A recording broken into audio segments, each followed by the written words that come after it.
سيدنا علي وسيدتنا فاطمة الحمد لله رب العالمين والصلاة والسلام على سيد الأنبياء والمرسلين اللهم صل على سيدنا ومولانا محمد وعلى آله وصحابہ وبارک وسلم وصلی علیہ۔ دنیا کے تمام دیکھنے والوں کو، تمام چاہنے والوں کو، تمام پیار کرنے والوں کو، اور جہاں جہاں تک اس وقت میری آواز کو سنا اور مجھے دیکھا جا رہا ہے، جنید اقبال کی جانب سے انتہائی محبت کے ساتھ السلام علیکم۔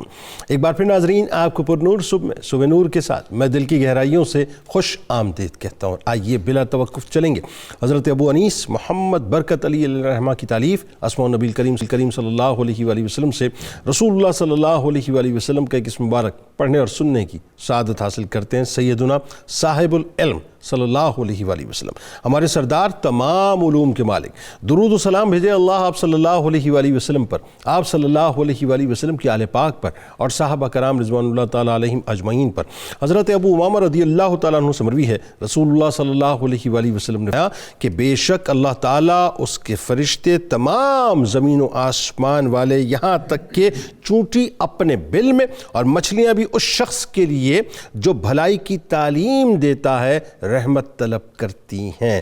ناظرین کرام، ہمارے ساتھ آج آپ نے ضرور انشاءاللہ جڑے رہنا ہے، کیونکہ آج حضرت امام مسلم بن حجاج قشیری المعروف امام مسلم علیہ الرحمہ کی بارگاہ میں ہدیہ عقیدت مل کے پیش کریں گے۔ یعنی آج تیسری صدی ہجری کی انتہائی بلند پایا اور انتہائی ممتاز اور استابناک ہستی کی بارگاہ میں ہدیہ عقیدت پیش کرتے ہیں کہ جن کے بخت پر بخت بھی نازاں ہیں، جو ان علماء اور محدثین کی صف میں کھڑے ہیں جنہوں نے رسالت مآب صلی اللہ علیہ وآلہ وسلم سے اپنا اور امت مسلمہ کا تعلق برقرار رکھنے کے لیے دن رات جد و جہد کی، جو اپنے وقت کے امام بھی ہیں اور غلام خیر الانام بھی ہیں، جن کو اللہ تبارک و تعالیٰ نے دنیاوی دولت اور دینی دولت دونوں ہی میں بے انتہا سرفراز فرمایا تھا، جن کا نام احادیث کی دنیا میں صبح و شام لیا جاتا ہے، اور جب حدیث کا کوئی بھی حوالہ ناظرین تلاش کیا جاتا ہے تو آپ کا نام ضرور لیا جاتا ہے، جب کسی حدیث کو سنایا جاتا ہے تو آپ کا نام ضرور لیا جاتا ہے، کہ جن کا نام رہتی دنیا تک قول رسول اکرم صلی اللہ علیہ وآلہ وسلم کے ساتھ منسوب ہو گیا، جنہیں دنیا انتہائی ادب سے صاحب صحیح مسلم الامام الحافظ الحجت حضرت امام مسلم بن حجاج قشیری رحمۃ اللہ علیہ کے نام سے یاد کیا کرتی ہے۔ ناظرین کرام، امام مسلم علیہ الرحمہ کی پرورش ایسے علمی گھرانے میں ہوئی جہاں صبح و شام علم کے دیے روشن کیے جاتے تھے۔ یعنی امام مسلم علیہ الرحمہ کے والد محترم ان مشائخ میں سے تھے جن کے پاس علماء کرام کی مجالس باقاعدہ لگتی تھیں اور علمی محافل سجا کرتی تھی۔ یہی وجہ ہے کہ امام مسلم علیہ الرحمہ نے انتہائی خوبصورت ماحول میں اپنے والدین کی نگہبانی اور نگرانی میں اچھی اور پاکیزہ ترین تربیت پائی۔ نیشا پور میں ناظرین آپ رحمۃ اللہ علیہ نے ابتدائی تعلیم حاصل کی۔ آپ بہت ذہین بھی تھے، بہت ذکی تھے، اور قوت حافظہ آپ کا بڑا زبردست تھا۔ یعنی آپ تھوڑی ہی مدت میں رسمی علوم و فنون کو حاصل کر کے اپنی طبیعت کے میلان کے تحت علم حدیث کی طرف راغب ہو چکے تھے۔ آپ خانہ مہمش میں کلاتھ مرچنٹ کی حیثیت سے بزنس بھی کیا کرتے تھے۔ محمد بن عبد الوہاب فرماتے ہیں کہ آپ پارچہ فروش تھے، آپ دولت مند، مالدار اور زمیندار تھے، جس کی وجہ سے آپ عالم اسلام میں پھیلے ہوئے بڑے بڑے علماء کی طرف کوش کرتے اور ان سے مستفید ہوا کرتے تھے۔ آپ بہت بڑے تاجر ہونے کے باوجود طلب حدیث سے کبھی بھی دور نہ ہو، یعنی مال نے کبھی بھی آپ کو حدیث کی طلب سے دور ہونے ہی نہیں دیا۔ مال اپنی جگہ تھا، طلب حدیث اپنی جگہ تھی، لیکن مال جو ہے وہ یوں کہہ لیجئے کہ آپ طلب حدیث میں ہی خرچ کیا کرتے تھے اور خیر کے کاموں میں زیادہ لگایا کرتے تھے، اور نہ ہی آپ کا کاروبار طلب حدیث کی راہ میں کسی طور سے رکاوٹ بن سکا۔ یعنی زندگی کے آخری حصے تک آپ نے اپنے مال کو اللہ ہی کی راہ میں خرچ کیا۔ بلکہ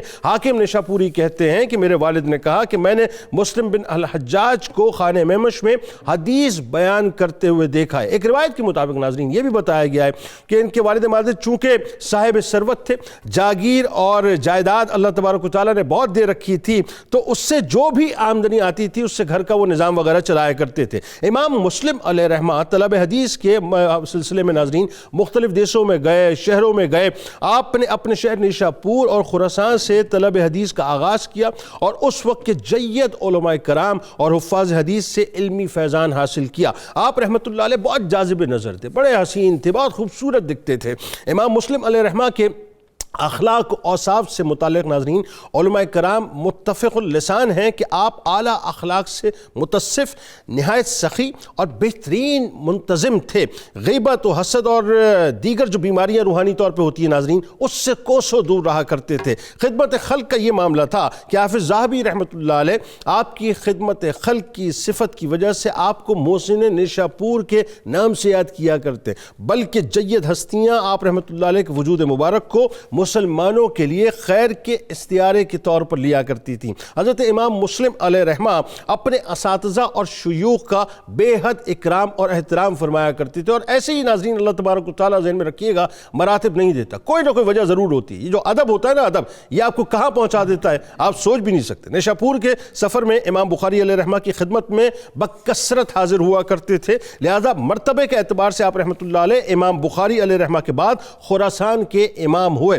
امام مسلم علیہ رحمہ کی ناظرین کئی اہم ترین تصانیف ہیں، مگر صحیح مسلم ان کے فن کا اوج کمال ہے، اور یہ بھی قدرت ہی کا ایک انتظام ہے کہ اللہ تعالیٰ نے آپ رحمۃ اللہ علیہ سے یہ عظیم کام لینا تھا کہ اس وقت طالبان حدیث کو ایک ایسی کتاب کی ضرورت تھی جو دین کے طور طریقوں، احکام، جزا و سزا اور جن چیزوں سے بچنا اور جن کو اپنانا ہے ان کے بارے میں رسول کریم صلی اللہ علیہ وآلہ وسلم کے فرامین اور سنن کی مستند روایات پر مشتمل ہو، ان روایات کی سندوں کو اہل علم نے قبول کیا ہو، اور یہ روایات حسن ترتیب سے ایک تالیف میں جمع کر دی گئی ہوں جو غیر ضروری طور پر نہ طویل ہو، جو دین کے فہم، تدبر اور استنباط کے حوالے سے دیگر کتابوں سے مستغنی کر دے۔ امام مسلم علیہ رحمہ نے امت کی اس ضرورت کو محسوس کیا اور پھر صحیح مسلم کا تحفہ امت کو عطا کر دیا۔ یعنی میرا یہ تیقن ہے ناظرین، آپ ذرا سوچئے، صبح و شام میرے سرکار مدینہ صلی اللہ علیہ وآلہ وسلم کی احادیث سنائی جا رہی ہیں، اب ذرا سوچئے صبح و شام جب بھی حوالہ دیا جاتا ہے صحیح مسلم کے مطابق، صحیح مسلم کے مطابق، صحیح مسلم کے مطابق، یعنی کیا شان اللہ نے عطا کی کہ رسول کریم صلی اللہ علیہ وآلہ وسلم کا ذکر پاک ہوتا ہے اور ساتھ ساتھ امام مسلم علیہ رحمہ کا نام بھی لیا جاتا ہے۔ آغاز کرتے ہیں، ہمارے ساتھ اس وقت 3 شخصیات موجود ہیں، یقیناً کسی تعارف کی معطلی شخصیت ممتاز اسکالر محترم جناب ڈاکٹر طاہر حمید تنولی صاحب موجود ہیں، دوسری شخصیت ممتاز عالم دین جناب ڈاکٹر مظہر فرید شاہ صاحب موجود ہیں، اور تیسری شخصیت ممتاز اسکالر جناب پروفیسر بشارت صدیق ہزاروی صاحب موجود ہیں۔ تینوں احباب کو السلام علیکم، خوش آمدید۔ آغاز کرتے ہیں ڈاکٹر صاحب آپ سے۔ سب سے پہلے ظاہر ہے میں اگر ان کو یعنی محسن نیشاپور آپ کو کہا جاتا ہے، لیکن یہ مسلمانوں کے محسن بھی ہیں، اس میں کوئی دوسری رائے نہیں ہے۔ امام مسلم علیہ رحمہ کا تعارف آغاز کیجئے۔ آپ کے والد گرامی کو اللہ تبارک و تعالیٰ نے جو مقام اور مرتبہ عطا کیا، اور جس علمی گھرانے میں آپ نے آنکھ کھولی خاص طور پہ، پھر آپ کا ذریعہ معاش آپ دیکھیے، اور ذریعہ معاش جو ہے کبھی بھی راہ میں رکاوٹ نہ بنا، اور آپ رحمۃ اللہ علیہ کے دور میں جو شخصیات تھیں وہ بھی اپنے اپنے قد کے اعتبار سے بڑی پائے کی، لیکن اللہ تعالیٰ نے آپ کو ایک بڑا ممتاز مقام عطا کیا۔ بتائیے ذرا۔ بسم اللہ الرحمن الرحیم۔ جنید صاحب بہت شکریہ، حضرت امام مسلم قشیری کا آج ہم تذکرہ کر رہے ہیں، اور آپ نے اپنے ابتدائیہ میں بہت سی ماشاءاللہ باتیں ارشاد فرما دی ہیں۔ گزارش یہ ہے کہ یہ جو علم حدیث ہے جنید صاحب، یہ اسلام کی حقانیت اور اسلام کے اندر ایک محیر العقول علم کے طور پہ، شعبہ علم کے طور پہ انسانیت کے سامنے موجود ہے، اور جس انداز سے یہ علم ڈیولپ ہوا ہے وہ از خود ایک معجزے سے کم نہیں ہے۔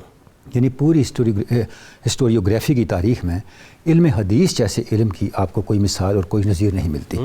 جن ہستیوں نے اس علم کو ڈیولپ کیا ان میں ایک بڑی شخصیت حضرت امام مسلم کی ہے۔ آپ نیشاپور میں پیدا ہوئے 202 ہجری، 204 ہجری یا 206 ہجری، تقریباً حوالے آتے ہیں آپ کی ولادت ہوئی، اور جس گھرانے میں آپ کی ولادت ہوئی یہ بھی حسن انتظام تھا اللہ رب العزت کا کہ وہ علمی لحاظ سے اور دنیاوی مرتبے کے لحاظ سے، دنیاوی آسودگی کے لحاظ سے بھی اعلیٰ درجے پہ فائز تھا۔ یعنی وہ سارے فیکٹرز جو کسی شخصیت کو ایک قابل اعتماد ذریعہ علم اور سرچشمہ علم تشکیل دینے کے لیے ضروری تھے، وہ امام مسلم کی شخصیت میں ہمیں نظر آتے ہیں۔ بلکہ یوں کہیے، اگر میں غلط ہوں میری تصحیح فرمائیے گا، قدرت نے آپ کے لیے خاص انتظام اور انصرام اور فیسیلیٹیٹ بھی آپ کو کیا، وہ جو معاشی پریشانی ہے، سارے فیکٹرز جو تھے اللہ پاک نے عطا کر وہ راہ میں آپ کی رکاوٹ نہیں بنی۔ یعنی علم حدیث ایک ایسا علم ہے، اس کے اندر آگے چل کر کے جو بنیادی کتب اور جو بنیادی مصادر تشکیل دیے جانے تھے، انہیں جس طرح سے نقائص سے پاک کرنا تھا، اس کے لیے ہم دیکھتے ہیں کہ امام مسلم کو تیار کیا گیا۔ سبحان اللہ۔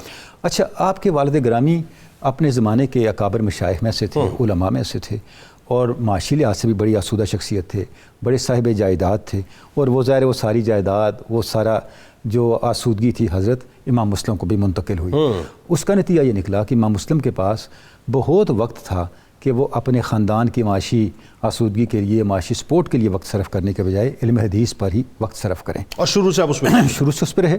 ہاں، اور یہ کلاتھ مرچنٹ تھے ان کے بعد؟ آپ کے والد گرامی کپڑے کا کاروبار کرتے تھے، اور نیشا پور کے اندر ان کا کاروبار معروف تھا، یعنی نیشا پور کے بڑے جو بزنس مین تھے کپڑے کے کاروبار کے، ان میں ان کا شمار ہوتا بلکہ میں یہاں تک پڑھ رہا تھا کہ وہ جو بڑے بڑے بادشاہوں کے پاس جو ہے وہ آپ کا کاٹن اور ریشم جو ہے باقاعدہ جایا کرتا تھا، ایکسپورٹ ہوا۔ ظاہر ہے جب نیشاپور کے نمایاں اور سر فہرست جیسے یہاں چیمبر آف کامرس کے کوئی اعلیٰ درجے پہ ہو تو اسی کی آگے پھر رسائی ہوگی، تو اس درجے کے اوپر حضرت امام مسلم ہم دیکھتے ہیں کہ فائز تھے۔ اچھا، اس کے بعد آپ کا تعلق اپنے زمانے کے بڑے اہل علم سے بھی تھا، یعنی جتنی بڑی علمی شخصیات آپ دیکھیں اس زمانے میں کتنی بڑی بڑی علمی شخصیات تھیں۔ امام بخاری آپ کے اساتذہ میں شامل ہیں، اور امام ترمذی آپ کے شاگردوں میں شامل ہیں، یعنی یہ دو انتہائی آپ سامنے رکھ لیں تو آپ اندازہ کر سکتے ہیں کہ حضرت امام مسلم کا زمانہ اہل علم کی کن عظیم اہل علم کا زمانہ تھا، کتنے بڑے لوگوں سے آپ نے اکتساب فیض کیا، اور کتنے بڑے لوگوں نے آپ سے اکتساب فیض کیا۔ واہ! اچھا، ایک بات ڈاکٹر صاحب یہ بتائیے، جیسا کہ ان کے بارے میں یہ آتا ہے کہ علمی مجالس شروع سے آپ کے گھر کا حصہ رہیں، اور محافل آپ کے گھر کا حصہ رہیں، اور جس ماحول میں آپ نے پرورش پائی وہ ماحول بھی بنیادی طور پہ یوں کہہ لیجئے کہ علمی چراغوں کو روشن کرنے کا ماحول تھا۔ جب آپ کے والد گرامی اپنے زمانے کے اکابر مشائخ میں سے تھے تو یہ لازمی بات تھی کہ وہ اس زمانے میں نیشا پور میں ہونے والی مجالس کا مرکز و محور ہوتے، تو سارے جو اس دور کے بڑے اہل علم تھے وہ ان کے والد گرامی کے ساتھ رابطے میں تھے، گویا کہ ان کے والد گرامی کو اور ان کے گھرانے کو ایک مرکزی حیثیت حاصل تھی۔ اچھا جنید صاحب، یہی وجہ ہے ہم دیکھتے ہیں کہ حضرت امام مسلم کی ان تمام فیکٹرز پر نظر تھی جن فیکٹرز نے علم حدیث کو متاثر کرنا تھا، یا جس سے علم حدیث پراپر طریقے سے آگے ٹرانسمٹ نہیں ہو پا سکتا تھا۔ یہی وجہ ہے کہ ہم دیکھتے ہیں کہ علم حدیث کے اندر جو اصول آپ نے طے کر دیے اور جس انداز سے آپ نے اس علم کی بنیادیں آنے والی نسلوں کے لیے استوار کی، وہ امام مسلم جیسی عظیم علمی شخصیت، اعلیٰ سماجی مرتبے کی حامل شخصیت، اعلیٰ اعتماد کی حامل شخصیت ہی کر سکتی ہے۔ آپ دیکھیں، آپ سے کسی نے پوچھا کہ فلاں صاحب نے ایک حدیث بیان کی، آپ کبھی اس سے ملے ہیں؟ تو آپ نے فرمایا میں ایک مرتبہ اس کی مجلس میں بیٹھا ہوں، لیکن بیٹھتے ہی مجھے یہ شرم آنے لگی کوئی مجھے دیکھ نہ لے کہ میں ایسے شخص کے ساتھ بیٹھا ہوا ہوں۔ یعنی کہ احتیاط کا یہ عالم کہ جن لوگوں نے تھوڑی سی بھی کوتاہی کی علم حدیث کے باب میں، ان سے ربط و ضبط رکھنا بھی امام مسلم کے لیے ناروا تھا اور آپ کے لیے ناقابل برداشت تھا۔ ثقافت کو ہر سطح پہ آپ نے مستحضر رکھا۔ یہی وجہ ہے کہ اہل علم یہ کہتے ہیں کہ امام مسلم نے جب حدیث کو بیان کیا تو راوی جو حدیث بیان کرنے راوی ہیں ان کی صرف عدالت کو نہیں بلکہ ان کی شہادت کو بھی پیش نظر رکھا۔ یعنی آپ دیکھیں، اہل علم یہ کہتے ہیں کہ مقدمہ صحیح مسلم میں جو چیزیں آپ نے طے کر دی ہیں، آپ صرف اسی کو نصاب کا حصہ بنا دیں اور اخلاقیات کا حصہ بنا دیں تو آپ کی سوسائٹی بیسوں مسائل سے نکل سکتی ہے، کیونکہ امام مسلم کی شخصیت اتنی بڑی ہے۔ دیکھیں، آپ کہتے ہیں کہ آپ کسی شخص کو یہ نہ دیکھیں کہ وہ کتنا بڑا دیندار ہے، کتنے اعلیٰ تقوی کا مالک ہے، اس کے بقیہ فیکٹرز کو بھی دیکھیں۔ آپ فرماتے ہیں، میں نے ایک روایت لے کے آتے ہیں اور اس کو مفہوم یوں ہے، آپ فرماتے ہیں کہ بہت سے ایسے لوگ ہیں جو بڑے نیکوکار لوگ ہوتے ہیں، دیکھنے میں بڑے صالحین ہوتے ہیں، لیکن بعض اوقات وہ بات کرتے کرتے اس طرح ان کی زبان سے جھوٹ نکل جاتا ہے کہ وہ ارادتاً جھوٹ نہیں بول رہے ہوتے، یعنی نیک نیتی سے ہی بعض اوقات ان کی زبان سے جھوٹ نکل جاتا ہے۔ اب ایسے لوگوں سے بھی بچیں علم حدیث کو بیان کرتے ہوئے اور علم حدیث کو آگے ٹرانسمٹ کرتے ہوئے۔ کہنے کا مقصد یہ ہے کہ امام مسلم کی شخصیت میں جو احتیاط کا پہلو ہے وہ اس درجے پہ پہنچا ہوا ہے کہ ہمیں اس کی مثال ڈھونڈے سے نہیں ملتی۔ اس کا سبب کیا ہے؟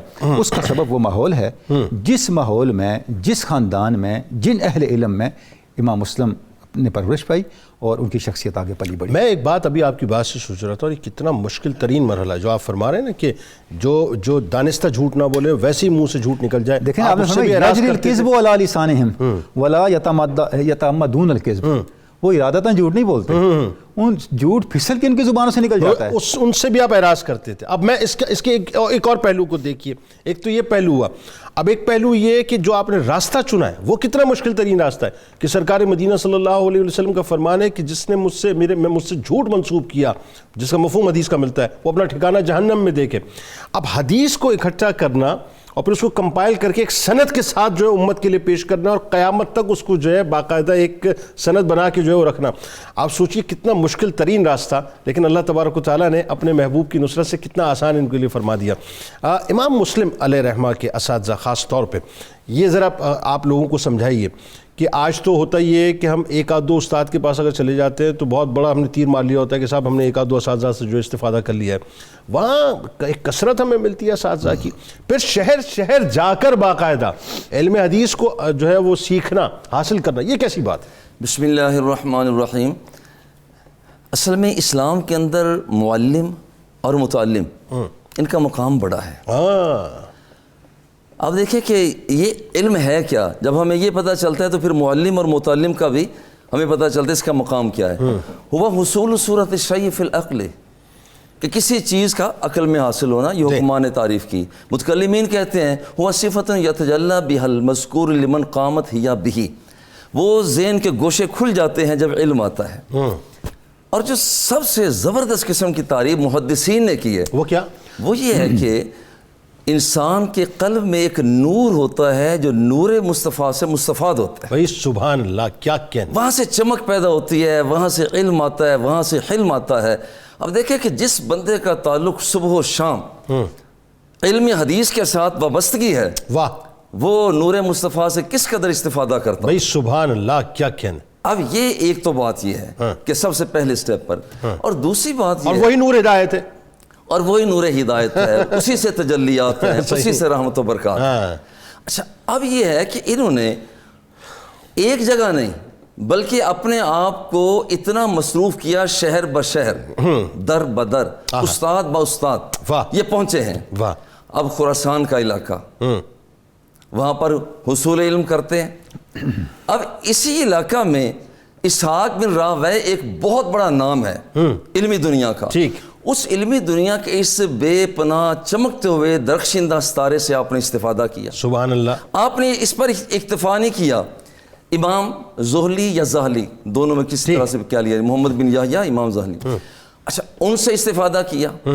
پھر تیسری بڑی شخصیت کہ آپ دیکھیں کہ نیشا پور کے اندر امام بخاری رحمۃ اللہ تعالی جن کا بہت بڑا نام ہے, جن کی کتاب ہی اللہ جل جلالہ کتاب الہی کے بعد سب سے بڑی کتاب بخاری. اور بخاری کے بعد اگر کوئی حوالہ ہے تو مسلم کا حوالہ ہے. اس کے بعد یہاں پر باقی ساری چیزیں, باقی تمام علوم اسی سے مستفاد. اچھا, ان سے جو استفادہ کی انہیں توفیق ہوئی. دیکھیں امام بخاری نے جو اسلوب اختیار کیا, وہاں سے بھی پتہ چلتا ہے کہ شاگرد کو کیا کچھ مل چکا ہوگا. انہیں صرف روایات کو جمع نہیں کیا, انہوں نے مستند علماء, فقہا, محدثین, ان کی آراء کو لیا, پھر ایک حکم کو لیا. اسی سے پتہ چلتا ہے کہ جس بندے نے اتنا اہتمام کیا صحیح بخاری کے انتخاب میں, اس آدمی کو ایسا استاد ملا کہ جس نے اتنی تنوع کے ساتھ علم کو آگے بڑھایا. واہ سبحان اللہ. اچھا, آپ نے یہاں پر اکتفا نہیں کی, یہاں نہ رکے, بلکہ یہاں پر آگے اس کے بعد بغداد کے اندر, جس بغداد کے اندر ململ سے لے کر مخمل تک کے کارخانے موجود تھے, اور اس وقت مغرب کا علاقہ یہ بالکل لباس سے ویسے ہی آ رہی تھا. آج رضاکارانہ طور پر آ رہی, ویسے اس وقت ان کے بعد تھا بھی نہیں. اس وقت بغداد کی صورتحال یہ تھی, اور اس کا انداز یہ ہے کہ بغداد مرکز تھا علم و فن کا. اب دیکھیں بغداد کے اندر یہ فن جو ہے, اور یہاں پر ابن خلدون لکھتے ہیں کہ جہاں پر جتنی آبادی ہوتی ہے وہ اسی طرح علم بھی اسی طرح سے بڑھتا ہے. اور پھر اس سے یہ وہ علاقہ ہے کہ جہاں پر مغرب کی دنیا کے بسنے والے امیر لوگ اپنا علاج معالجہ کروانے کے لیے اسی شہر کی طرف آتے, بغداد کی طرف آتے. ٹھیک ہے. اور یہاں پر آ کر آپ نے محمد بن مہران ایسی عظیم المرتبت ہستی کے سامنے افزانوی تلمس کو طے کیا. اور پھر یہاں نہیں, ابو غسان جیسی شخصیت جو علم و عرفان کے اعتبار سے ان کا طوطی بولتا تھا, وہاں پر پہنچے ہیں. سبحان اللہ. اچھا, آپ نے ان دو شہروں پر بھی اکتفا نہیں کیا. بغداد ہے, بغداد کے بعد آپ عراق کے اندر امام احمد بن حنبل جیسی شخصیت, بتائیے, ایسی شخصیت کہ جن کے لطافت کے انداز پورے عالم اسلام کے لیے، وہاں پر انہیں ایک اور جیسے آج کل یہ معراج شریف کا موقع ہے، آپ فرمایا کرتے دیکھو کہ انہو رآ ربہ رآہ مسلسل یہاں پر اتنا کہا کہ رب ذوالجلال کی ذات کو آپ نے، رب ذوالجلال کی ذات کو میرے مصطفیٰ نے اپنے سر کی آنکھوں سے دیکھا ہے یہاں تک کہ آپ کی سانس مکمل ہے، دیکھا ہے سرزمین حجاز کے اندر۔ اچھا یہاں پر بھی احمد بن حنبل ہے، عبداللہ بن مسلمہ قانبی ہیں، بڑا نام ہے ان کا، اور اسی طرح سے حجاز کی سرزمین میں شہید بن منصور اور ابو مصعب رضی اللہ تعالیٰ ان تمام سے استفادہ کیا، یہاں تک اکتفا نہ کہ مصر کے اندر بھی آپ نے وہاں پر اساتذہ سے، وہاں پر حضرت عمر سے، حرملہ بن یحییٰ سے، اور بڑی بات یہ ہے کہ اپنا ہم سفر بھی کسی جاہل کو نہیں رکھتے تھے، کیونکہ ہم سفر کے اثرات بہت بڑے ہوا کرتے ہیں، اور اپنا ہم سفر آپ نے بصرہ اور بلخ کا ہم سفر لیا احمد بن مسلمہ جیسی استاد شخصیت کو، صاحبان علم و عرفان۔ واہ واہ، یعنی اس سے یہ طے ہوا کہ بے مقصد اللہ تبارک و تعالیٰ عطا نہیں کرتا، پیچھے ایک جد و جہد، ایک محنت ہوتی ہے۔ یعنی آپ یہ دیکھیے کہ اللہ تبارک و تعالیٰ نے ان کو جو اساتذہ عطا کیے، اب آئیے اسی مقام و مرتبے کو جب ظاہر آپ نے حاصل کر لیا تو شیوخ اور علماء کرام کی نگاہ میں امام مسلم علیہ رحمہ کا جو مقام و مرتبہ پھر بنا، وہ ایسا بنا کہ ببانگ دہل پھر اس کا اعلان بھی انہوں نے کیا۔ بتائیے ذرا۔ بسم اللہ الرحمن الرحیم والصلاة والسلام علی سید الانبیاء والمرسلین۔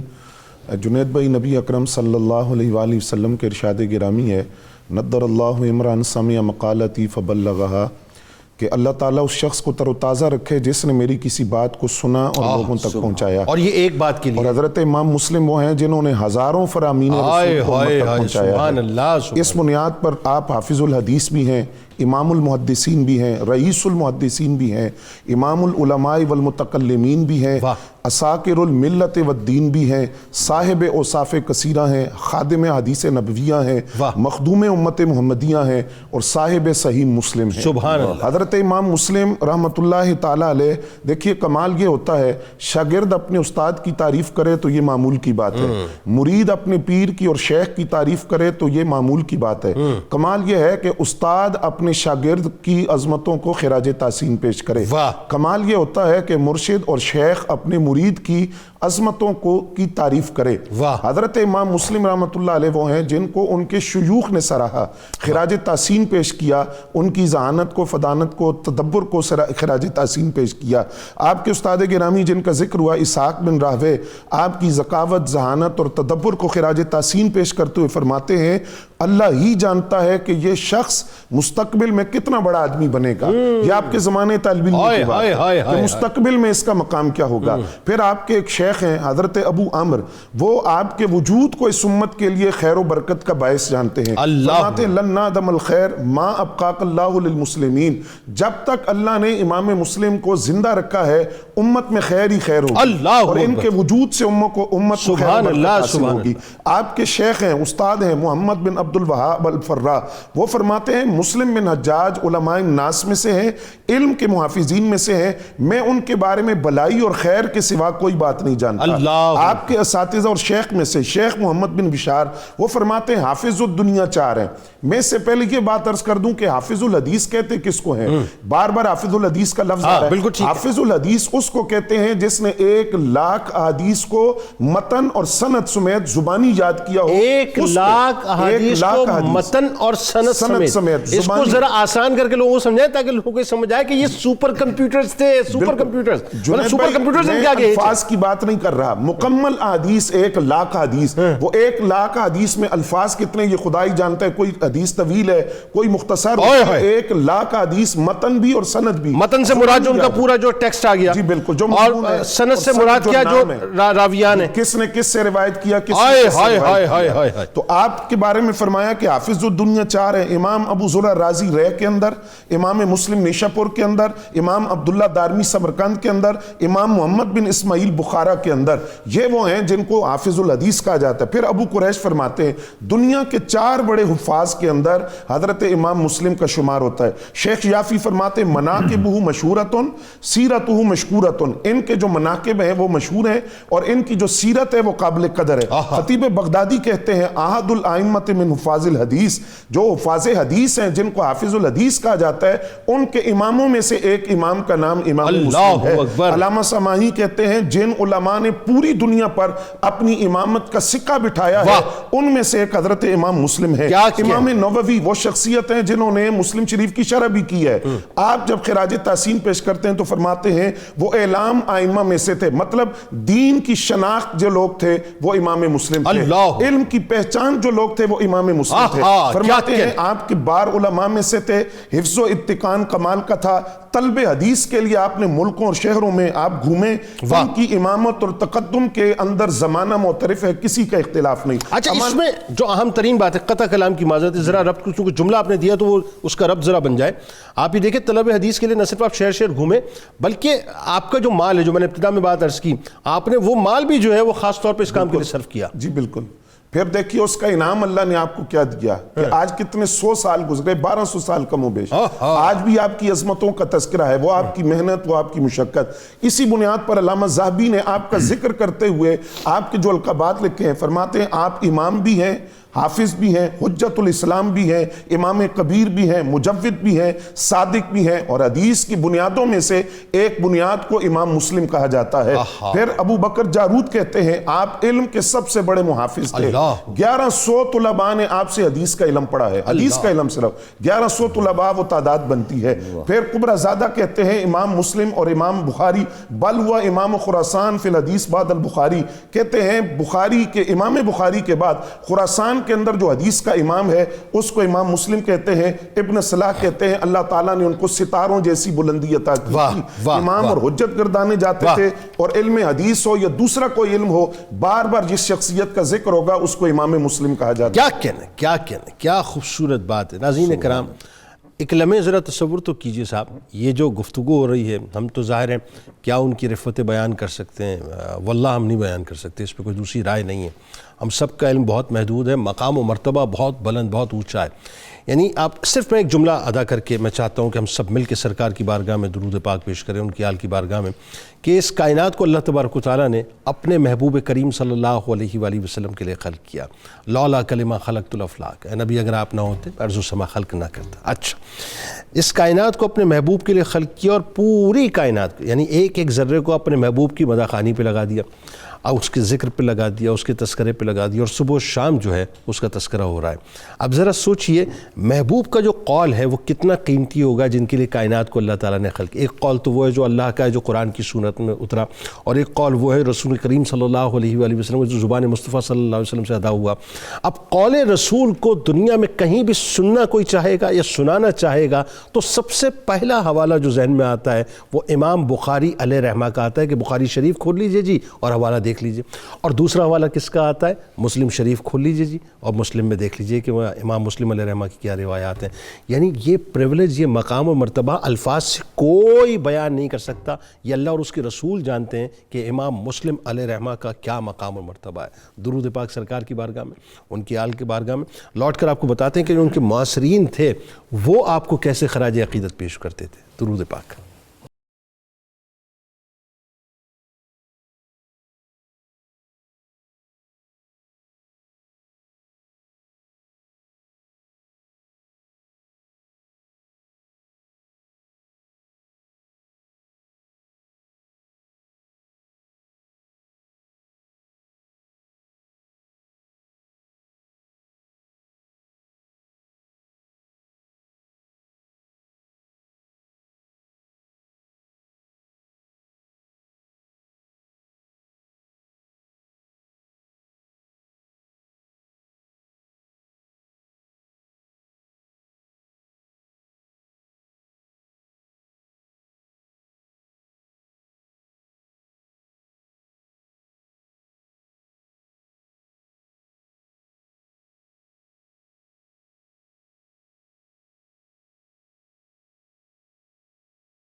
وسيدتنا فاطمة.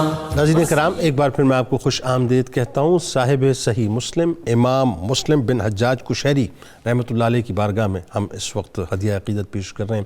اور آئیے آپ کو لیے چلتے ہیں، ذرا آپ کو بتلاتے ہیں کہ اللہ تبارک و تعالیٰ نے جو آپ کو ظاہری حسن عطا کیا تھا وہ کیسا تھا. یعنی آپ کے حلیہ مبارک پہ بات کرتے ہیں. خاص طور پہ بتائیے ڈاکٹر صاحب کہ جو اوصاف و محاسن ایک شخصیت میں ظاہر ہے کچھ کوالٹیز ہوتی ہیں، اور وہ کوالٹیز اس شخصیت کو دیگر جو شخصیات ہوتی ہیں ان سے مختلف بھی کرتی ہیں، منفرد بھی کرتی ہیں، اور کہیں کہیں ممتاز بھی کرتی ہیں. اگر آپ کے معاصرین کے مقوال دیکھتے ہیں تو اس کی روشنی میں آپ کی شخصیت ہمیں کیسے نظر آتی ہے یہ بتائیے، اور آپ کے حلیہ مبارک کے بارے میں خاص طور پہ بتائیں. جی جنید صاحب، امام مسلم کی شخصیت ہر لحاظ سے بہت ہی متاثر کن شخصیت تھی. یعنی اللہ رب العزت نے آپ کو شخصی وجاہت بھی غیر معمولی عطا فرمائی تھی، سماجی مرتبہ بھی غیر معمولی عطا فرمایا تھا. اور محاسن کو اگر دیکھیں تو حدیث روایت کرنے کے لیے جن خصائص کی ضرورت ہے ان کا مظہر بھی آپ کی شخصیت تھی. واہ. یعنی اللہ رب العزت نے آپ کی شخصیت کو ظاہری اور باطنی محاسن سے نوازا تھا. یہ وجہ کہ آپ کے کمالات کا اعتراف آپ کے زمانے کے لوگوں نے کیا، جیسے بھی ہم نے علامہ بشارت صاحب سے آپ کے اساتذہ کے آراء سنی. حضرت ابو علی زعونی آپ کے زمانے کی ایک بڑی صاحب روحانیت شخصیت ہیں. آپ فرماتے ہیں کہ جب امام مسلم کا وصال ہوا تو میں نے دیکھا کہ امام مسلم جو ہیں وہ جنت کے دروازے پہ مجھے ملے. تو میں نے کہا حضرت آپ کو اللہ رب العزت نے کس سبب سے نجات دی؟ تو آپ کے ہاتھ میں ایک کتاب سے فرمائی اس کتاب کی برکت سے اللہ نے مجھے نجات دی. جب غور کیا تو وہ کتاب صحیح مسلم تھی. اللہ. اچھا، اب یعنی آپ تصور کریں کہ مقبولیت کا کیا عالم ہے. اور اسی طریقے سے آپ کے اساتذہ میں محمد بن عبد الوہاب الفرا آپ فرماتے ہیں کہ میں نے مسلم کے اندر خیر کے علاوہ کچھ نہیں دیکھا. یعنی آپ کی شخصیت سراسر خیر تھی، سراسر محاسن اخلاق تھی، اور اخلاقیات کے جتنے بلند تر معیار ہو سکتے ہیں جو ایک محدث کے لیے ضروری ہیں، ایک عالم کے لیے ضروری ہیں، ایک اتھارٹی کے لیے ضروری ہیں، وہ آپ کی شخصیت میں موجود سبحان تھی. اللہ. خود آپ نے فرمایا کہ کوئی شخص اس وقت تک مرتبہ امامت پہ فائز نہیں ہو سکتا جب تک وہ سنی سنائی باتوں کو آگے ٹرانسفر کرنے سے رک نہ جائے. یعنی اس احتیاط کا حامل ہو، اور خود امام مسلم اس احتیاط کے حامل تھے. یہی وجہ ہے کہ آپ کے معاصرین نے آپ کو علم حدیث کا محافظ قرار دیا.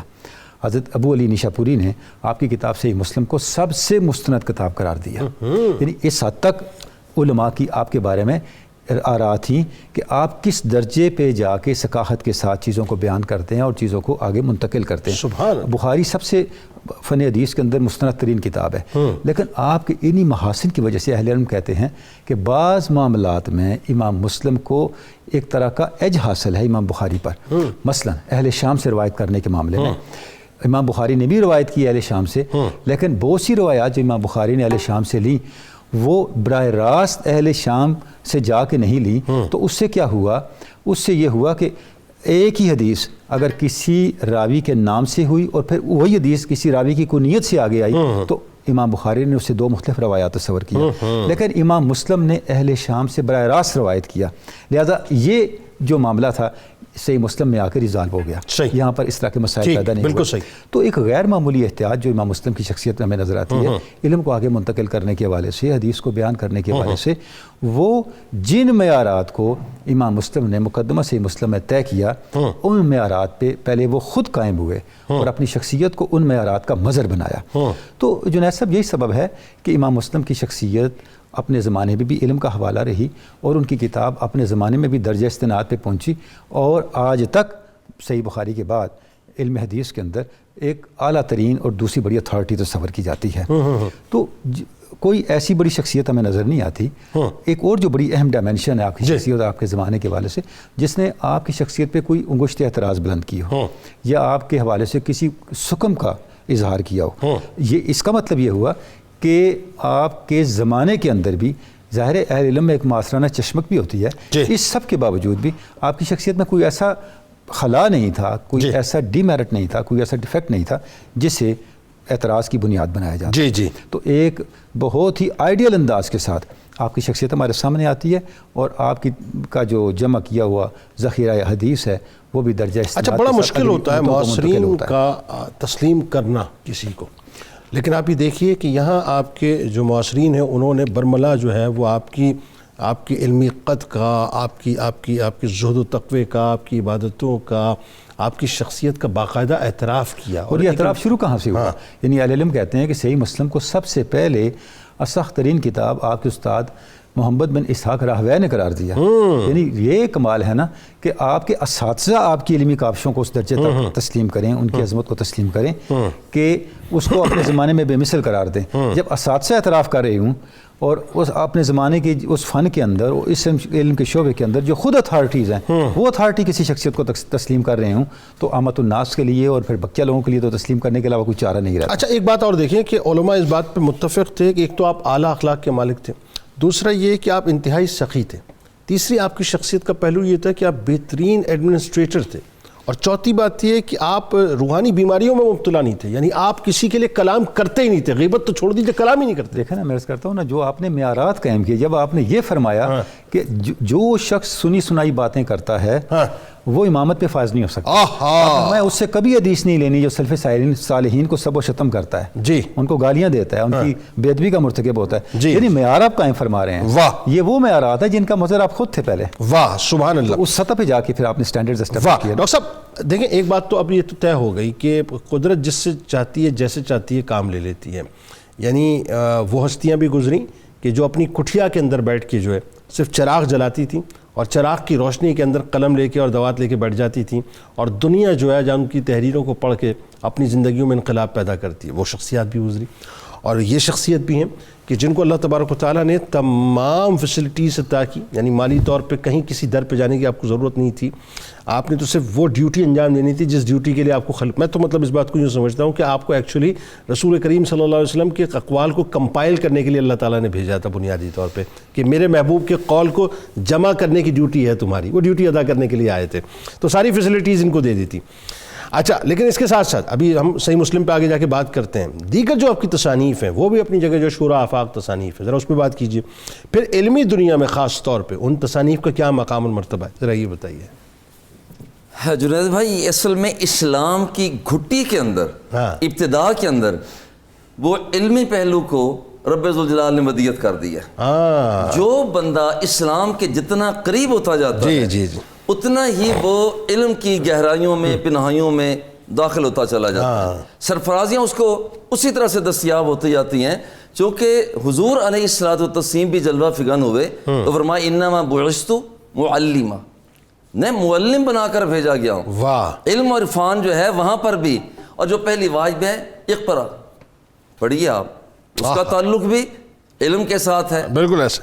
نون والقلم، وہاں پہ تعلق علم کے ساتھ ہے. بالکل اسی طرح سے یہاں پر امام مسلم رحمہ اللہ، آپ جیسے جیسے اسلام کے قریب اور قریب اور قریب، اور علم اور علم اور علم، اور یہ مسلمانوں کا علوم کی طرف بڑھنا یہ ایک فطری رفتار تھی. صحیح. اچھا، یہ جو مسلمان آگے بڑھے، ان کے ذہنوں میں حدیث کے جتنا قریب ہوئے، نئے نئے فن وہاں سے جنم لیتے چلے گئے. واہ. مسلمان قریب ہوئے، اور پھر یہ احساس ہوا کہ حضور علیہ الصلوۃ والتسلیم نے جو ارشادات عطا فرمائے ہیں، وہاں کیوں نہ ان کو اکٹھا کیا جائے اور ایسی حدیثوں کو اکٹھا کیا جائے جو کہ مسند ہوں، وہ سارے کے سارے راوی بہترین ہوں، عادل ہوں، ضابط ہوں، اس کے کوئی علت نہ ہو، کوئی اس میں نقص نہ ہو، اور پھر یہ صحابہ تک پہنچے. یہ صرف خیال پیدا ہوا، امام مسلم نے ایک کتاب تیار کر دی. اللہ اکبر. ادھر خیال پیدا ہوتا ہے، ادھر کتاب تیار ہوتی ہے، اور پھر ان کا نام بھی کتاب المسند الکبیر الرجال رکھا. سبحان اللہ. اور پھر دوسری بات، یہاں پر ایک اور فن نے جنم لیا. وہ کیا؟ وہ یہ تھا کہ بعض اوقات نام ذکر کیے جاتے، کنیت ذکر نہ کی جاتی. ٹھیک. کنیت ذکر کی جاتی، نام ذکر نہ کیا جاتا. اچھا، جب نام ذکر کیا، بعض اوقات ایسا ہوتا ہے کہ کنیت زیادہ مشہور ہوتی ہے. بالکل ٹھیک ہے. لیکن جس وقت نام لیا جاتا لوگوں کو پتہ ہی نہ چلتا. اور بہت سے کامن نیمز بھی ہوتے ہیں، اس میں کنفیوژن پیدا ہو جاتا ہے. یہاں پر کنفیوژن پیدا، وہاں پر ایک ہوا، ادھر خیال پیدا ہوا، ادھر میرے امام نے کتاب تیار کر دی. واہ. کتاب الاسماء والکنا، کنا بھی کہا جاتا ہے، کنا بھی کہا جاتا ہے. وہاں پر اسماء ہے. اب دیکھیے یہاں پر ہم دیکھتے ہیں کہ اگر عبد الرحمن کہتے رہیں تو شاید اتنا کئی عبد الرحمن ہوں گے، اور جیسے ہی ہم کہتے ہیں ابو ہریرہ، فوری طور پر جناب ابو ہریرہ رضی اللہ، واہ واہ، جو سارے کے سارے کہ وہاں معاملات میں چلے جاتے، اور یہ اشارہ ابرو مصطفیٰ کے منتظر رہا کرتے تھے. یعنی آپ نے اسپیسیفک کر دیا بنیادی طور پہ. یہاں پر آپ نے یہ ایک باقاعدہ کتاب آپ نے تشکیل کی. پھر اسی طرح سے یہاں ایک خیال پیدا ہوا کہ کچھ نہ کچھ سکم پیدا ہوتا ہے جیسے ابھی صاحبزادہ صاحب ذکر کر رہے تھے کہ وہاں پر سند ہے، متن ہے، تو وہاں پر احساس پیدا ہوا کہ دیکھا جائے کہ کہیں سند کے اندر جس نے راوی نے یہاں سے وہاں، وہاں سے وہاں تک کیا، کوئی درمیان میں خلل تو نہیں، رکاوٹ تو نہیں، کوئی علت تو نہیں، کوئی بیماری تو نہیں، اور وہاں جو متن آیا ہے کہیں سے ایسا تو نہیں کسی کمی بیشی ہوگی ہو، واہ، تو اسے کہا جاتا ہے علت، بیماری، نقص، نقصان. تو وہاں پر ادھر سے خیال پیدا ہوا، ادھر امام نے کتاب تیار کر دی، کتاب العلل. وہ ساری کی ساری جو بیماریاں ممکن تھیں کلام کے اندر، سند کے اندر ہو سکتی تھیں، آپ نے اس کی نشاندہی کر دی. یہاں پر بھئی ایسے ہو سکتا ہے. یعنی کتنی خدمت دین کی، کتنی خدمت دین کی ہم تصور بھی نہیں کر سکتے. اور دیکھیے پھر یہاں پر ایک اور خیال پیدا ہوا عالم اسلام کے اندر، مسلمانوں کے اندر کوئی ایسی کتاب بھی تو ہونا، ایسا ہونا چاہیے. ایک آدمی ہے، اس نے ایک کو بیان کیا، اس ایک نے ایک ہی کو بیان کیا، وہاں پر بہت سارے لوگ نہیں ہو سکے. اور ادھر میرے امام نے کتاب تیار کر دی، کتاب البحدان. اس میں مطلب ہی یہ ہے کہ ایک راوی نے ایک ہی کو بیان کیا، اس ایک نے ایک ہی کو بیان کیا. واہ واہ. اچھا، پھر اس کے بعد ایک اور پہلو پیدا ہوا کہ کیوں نہ کوئی ایسا کام کیا جائے کہ یہاں پر پتہ چلے کہ یہاں پر اسقام یعنی بیماریاں کون سی ہو سکتی ہیں کلام کے اندر. وہ ادھر خیال پیدا ہوا، ادھر میرے امام مسلم نے کتاب التمییز سے بنا دی. واہ واہ واہ. اور یہ امت مسلمہ کے لیے ایسا خزانہ چھوڑا، یہاں پر نہیں بلکہ یہاں پر بات پھر یہ ہوا کہ بھئی ایک آدمی بات کرتا ہے، باقی الگ بات کرتے ہیں، اس کی بات ان سے متصادم ہوتی ہے. تو یہ تفرد جو پایا جاتا ہے، ادھر خیال پیدا ہوا، ادھر میرے امام نے کتاب الافراد لکھ دی. واہ واہ. وہاں پر باقاعدہ طور پر ان کے اندر یہ کہہ دیا گیا ان کی بات اس سے اختلاف کر رہی ہے. اور بالکل اسی طرح سے بعض روایات ہیں جو ہم عصروں نے کی ہیں، ایک ہم عصر نے دوسرے ہم عصر سے روایت کی ہے. خیال پیدا ہوا اور ادھر امام مسلم رحمہ کتاب الاقران وہ پیدا کر دی ہے. جیسے حضرت یہاں پر ہم دیکھتے ہیں کہ حضرت عائشہ صدیقہ رضی اللہ تعالی عنہا سے حضرت ابو ہریرہ روایت لیتے ہیں. اس طرح کی بہت سی انہوں نے روایتیں جمع کر دی کہ ہم عصروں نے روایتیں لی ہیں. اور بات یہاں تک نہیں بلکہ آپ نے وہ سوال جواب جو اپنے استاد احمد بن حنبل رحمہ اللہ کے سامنے پیش کیا کرتے تھے، اسے بھی ایک فن بنا کر پیش کر دیا. واہ. جو تصور بھی نہیں ہو سکتا تھا کہ یہاں پر اسے فنی حیثیت دی جائے. وہاں پر استاد کے جوابات ہیں اور شاگرد کے سوالات ہیں. سبحان اللہ. اور پھر اسی طرح سے اب یہاں پر ایک اور احساس پیدا ہوا کہ کچھ لوگ ایسے بھی ہیں جنہوں نے زمانہ جاہلیت پایا، حضور کا زمانہ بھی پایا، مگر حضور کی زیارت سے مشرف نہ ہو سکے. اب ایسے لوگ مخدرمین کہلاتے ہیں. اب یہ مخدرمین کی روایات بھی ہیں. بس ادھر سے ذہن میں سوال آیا، کچھ ایسے لوگ موجود ہیں، آپ نے باقاعدہ طور پر کتاب المخدرمین تیار کر کے رکھا. اللہ. یعنی ادھر سے سوال پیدا ہوتا ہے، کتاب و مشایخ مالک، کتاب و مشایخ شعبہ، کتاب و مشایخ ثوری. اب یہاں مطبوعہ غیر مطبوعہ کتابوں کی تعداد اگر دیکھی جائے تو ایسے 38 کتابیں، 38 ایسے 38 کتابیں آئی ہیں کہ وہاں پر ہر کتاب ہی وہ مینارہ نور نظر آتی ہے. اللہ. اچھا، ساری کتابیں مینارہ نور نظر آتی ہیں، اس میں کوئی دوسری رائے نہیں ہے. لیکن یوں کہیے کہ ان تمام مینارہ نور کتابوں میں جو اوج کمال ملا وہ صحیح مسلم کو ملا. تو امام مسلم علیہ رحمہ کی جو تصنیف صحیح مسلم ہے، آئیے ذرا اس پہ بات کرتے ہیں. ہر گھر کی زینت کرو کم و بیش وہ ہوتی ہے، اور ہر زبان کی جو ہے مطلب یوں کہہ لیجئے کہ اپنا تر و تازگی کا سامان ہوتی ہے. تو کیوں پیش آئی؟ ایک بات تو یہ ہے کہ صحیح مسلم ایکچولی آپ نے ترتیب کیوں دی، انداز کیا اختیار کیا، یہ بتائیے. پھر جو دنیا بھر میں اور ظاہر رہتی دنیا تک صحیح مسلم کا احادیث کی خاص طور پہ صنف کے اندر جو ہے مقام و مرتبہ وہ بتائیے. اور پھر آخر میں جو آپ رحمۃ اللہ علیہ کے پردہ فرمانے کا جو ایک واقعہ ہے، بڑا عجیب سا واقعہ ہے، صاحب بتائیے وہ. جنید بھائی، جو صحیح مسلم ہے اس کو کتاب اللہ کے بعد اور صحیح بخاری کے بعد صحیح ترین کتاب جس کو کہا جاتا ہے وہ صحیح مسلم ہے. بالکل. اور امام مسلم رحمۃ اللہ علیہ کے علمی کارناموں میں سے جو سب سے بڑا آپ کے علمی کارنامہ ہے وہ صحیح مسلم ہے. اچھا، یہ صحیح مسلم صحیح بخاری کیوں کہتے ہیں؟ ویسے ایک بڑا مطلب سمجھ لیجئے طالب علمانہ سوال ہے، بہت سے لوگ یہ سوال کرتے ہیں. صحیح حدیث کا مجموعہ ہے، اسی لیے جو حدیث اکٹھی کی گئی وہ صحیح حدیث ہے. اور جامع کا لفظ ساتھ جو ہوتا ہے تو اس سے مراد یہ ہے کہ اس میں عقائد کا ذکر ہے، احکام کا ذکر ہے، فتنوں کا ذکر ہے، مناقب کا ذکر ذکر ہے تو اس کو جامع بھی کہا جاتا ہے. اوکے جی تو اب یہ جو صحیح مسلم ہے، یہ صحیح مسلم کیوں لکھی آپ نے، تو اس کی وجہ آپ خود بیان فرماتے ہیں. آپ فرماتے ہیں کہ مجھ سے میرے بعد تلامذہ نے، بعد شاگردوں نے یہ مطالبہ کیا کہ آپ ایک ایسا مجموعہ تیار کریں جس کے اندر آپ صحیح حدیث کو جمع کریں. ٹھیک ہے. تو آپ فرماتے ہیں کہ ان کے مطالبے پر میں نے ابتداً 3 لاکھ احادیث کو منتخب کیا. ان 3 لاکھ احادیث میں سے میں نے صحیح احادیث کو منتخب کیا جو تکرار کے ساتھ 4000 ہیں اور بغیر تکرار کے 3333 ہے. اب آپ فرماتے ہیں کہ جب میں نے ان احادیث کو منتخب کیا تو ان حدیث کو منتخب کرنے کے بعد 3 مراحل سے گزارا. سب سے پہلے فرماتے میں نے خود تحقیق کی ان کی اسناد کے اوپر، اور جن سے میں نے یہ روایت لی ان میں سے اکثر سے بالمشافہ میں نے حدیث کو سنا، تب میں نے اس حدیث کو نقل کیا.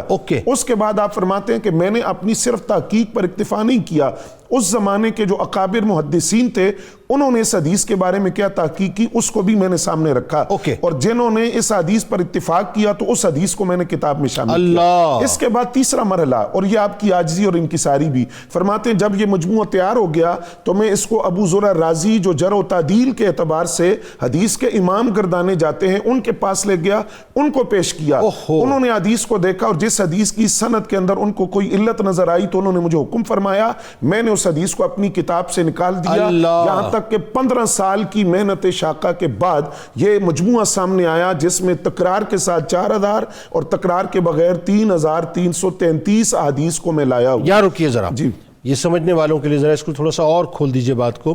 3 لاکھ احادیث میں سے آپ نے 3000 سمتنگ احادیث سلیکٹ کی، مینز صرف 1%، 99% آپ نے جو ہے چھوڑ دی. بالکل صرف 1% اس کا مطلب یہ ہوگا. بالکل. جی اب آپ اندازہ لگائیے کہ کتنی محنت کی ہوگی. ایک ایک حدیث کی سند کو پرکھا ہوگا، اس کی سند پر تو تحقیق ہے، اس کو دیکھا، علماء کے اقوال کو، افکار کو دیکھا، وہ اس حدیث کے بارے میں کیا کہتے ہیں. 15 سال گزر گئے، اس کے بعد یہ صحیح حدیث کا جو مجموعہ تھا یہ امت کے سامنے آیا. اب یہ صحیح مسلم ہے، اس کو جو خراج تحسین پیش کیا جاتا ہے، امام نووی فرماتے ہیں جو صحیح مسلم پر غائر نگاہ ڈالے گا، اس کی سند، اس کی ترتیب، اس کا سیاق و سباق، اس کی عمدہ تحقیق، اس کی احتیاط، اس کا اختصار کو انصاف کی نظر دیکھے گا، وہ اس بات کو مانے گا کہ اس امام مسلم کا ہمسر اور مد مقابل کوئی نظر نہیں آتا. ابن صلاح کہتے ہیں اس کتاب کی وجہ سے امام مسلم قدر و منزلت میں سریہ تک پہنچے، علوم حدیث اور دیگر علوم کے اندر آپ کو امامت کا درجہ حاصل ہوا. پھر ابو علی نیشاپوری کہتے ہیں ما رأیت تحت عدیم السماء اصح من کتاب مسلم، فرماتے ہیں اس آسمان کے نیچے صحیح مسلم سے بڑھ کر صحیح کتاب میں نے کوئی نہیں دیکھی. اس نے ترتیب کے اعتبار سے بعد جو محدثین ہیں انہوں نے صحیح مسلم کو صحیح بخاری پر فوقیت دی ہے، اس نے ترتیب کے اعتبار سے. اچھا پھر یہی صحیح مسلم ہے، اس کے بارے میں خود امام مسلم فرماتے ہیں جو حدیث پر کام کرنے والے ہیں 200 سال تک ان کے کام کے لیے جو دار و مدار ہوگا وہ میری اس کتاب صحیح مسلم پر ہوگا. 200 سال تک یہ ان کے لیے دار و مدار. لیکن امام مسلم کی یہ بات آپ دیکھیے کہ آج کم و بیش 1200 سال گزر گئے، آج بھی محدثین کا جو دار و مدار ہے وہ صحیح مسلم پر ہے، وہ صحیح مسلم ہے جس کو آپ نے اتنی محنت سے ترتیب دیا. اب یہ جو صحیح مسلم ہے، اس صحیح مسلم کا بارگاہ الہ کے اندر مقبولیت کا اندازہ لگائیے. ڈاکٹر صاحب قبلہ نے جو بات کی ہے خواب کی بات کہ بخشش کس وجہ سے ہوئی، صحیح مسلم کی طرف اشارہ کیا.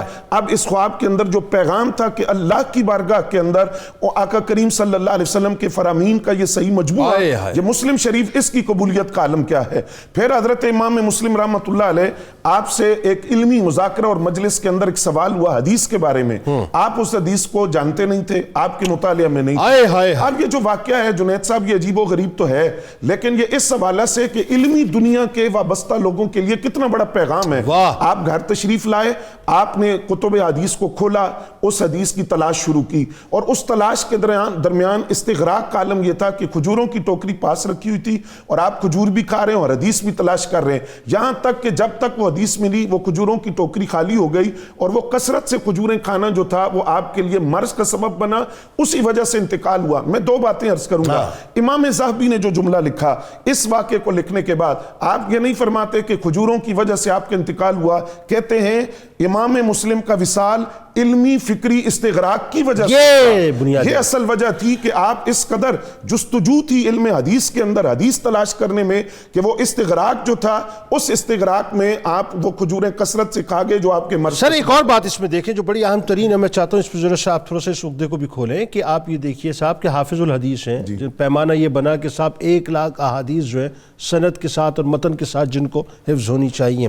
یعنی اب آپ سوچئے وہ کسی مجلس میں بیٹھے ہیں اور کوئی حدیث ان کے ذہن میں نہیں ہے تو عاجزی کا عالم یہ ہے کہ وہاں علمی تفاخر جو ہے وہ ظاہر نہیں ہو رہا ہے, جا کے اس کو تلاش کیا جا رہا ہے. گھر والوں کو آپ نے فرمایا کہ آج مجھے کوئی تنگ نہ کرے, مجھے جو ہے وہ اپنا ایک کام کرنا ہے, اور گھر والوں نے بھی تنگ نہ کیا. یعنی یہ جو تعلق ہے حدیث کے ساتھ یہ صاحب آج جنید بھائی میں اس میں دیکھیے اپنی ذات کے والے سے بات کرتا ہوں. جو لوگ تدریس سے وابستہ ہیں یا تقریر سے وابستہ ہیں یا تحریر سے وابستہ ہیں, کتنا بڑا پیغام ہے کہ کسی بات کو پھیلانے سے پہلے اس کی تحقیق وہی بات ہے نا. امام مسلم پوری رات گزر گئی اس قدر علمی استغراق, یعنی یوں کہیے کہ جو ان کا وصال ہوا وہ بھی حدیث رسول تلاش کرتے ہوئے, آقا کریم کے فرامین کو سنتے ہوئے, تلاش کرتے ہوئے, ان کی تحقیق کرتے ہوئے. اوڑھنا بچھونا نبی علیہ السلام کے وہ فرامین اور آپ کی حدیث تھی, اور وہ گوگل کا دور نہیں تھا کہ آپ سرچ کر کے ایک لمحے کے اندر جو ہے حدیث نکالنے تھا اور نہ ایسے کوئی ذرائع کتب سے نکالنے کا معاملہ تھا. پھر آپ کا جو وصال ہوا تو وصال کے بعد ابو خاتم رازی بیان کرتے ہیں میں نے امام مسلم کو ان کی وفات کے بعد خواب میں دیکھا اور میں نے دیکھا اور ان سے حال دریافت کیا کہ آپ کو اللہ تعالیٰ نے آپ کے ساتھ کیا کیا, تو آپ نے فرمایا اللہ نے جنت کو میرے لیے مباح کر دیا ہے, میں جہاں چاہوں جنت کی سیر کر سکتا ہوں. بھائی سبحان اللہ, بہت شکریہ آپ تینوں احباب کا آپ تشریف لائے. بڑی پر لطف, بڑی پر کیف, بڑی روحانی گفتگو رہی. اللہ تعالیٰ اپنی بارگاہ میں قبول فرمائے, اور دعا ہے کہ کل بروز محشر ذکر کرنے والوں کو اور ذکر سننے والوں کو امام مسلم علیہ رحمہ کا صدقہ عطا فرمائے. صاحب بڑی شاندار شخصیت ہیں. میں نے ابتدا میں ایک بات عرض کی نا کہ خالق کائنات نے, مالک کائنات نے جن کو مختار کائنات بنایا, جن کے لیے اس کائنات کو خلق کیا, ان کے قول کی سند لینے کے لیے جو پہلی کتب میں سے جو پہلی کتاب کھلتی ہے وہ امام بخاری علیہ رحمہ کی, اور دوسری جو کتاب کھلتی ہے امام مسلم علیہ رحمہ کی. اس سے زیادہ شان اور کیا ہو سکتی ہے صاحب. کتاب الشفا کی جانب چلتے ہیں.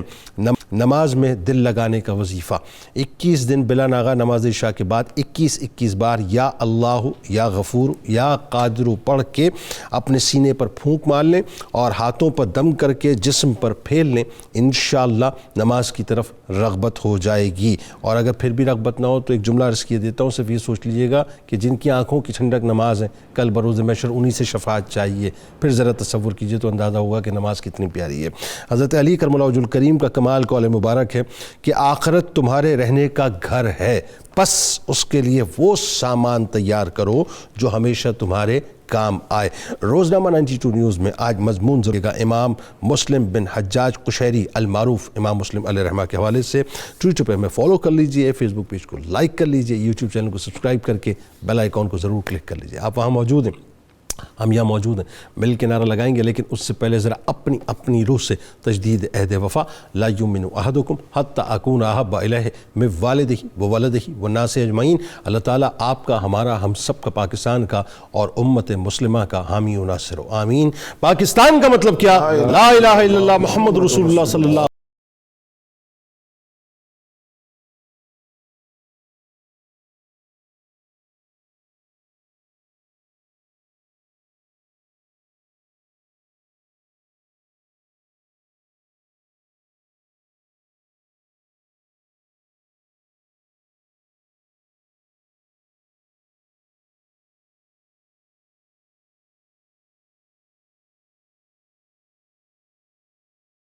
وعلى آله وصحبه وبارك وسلم.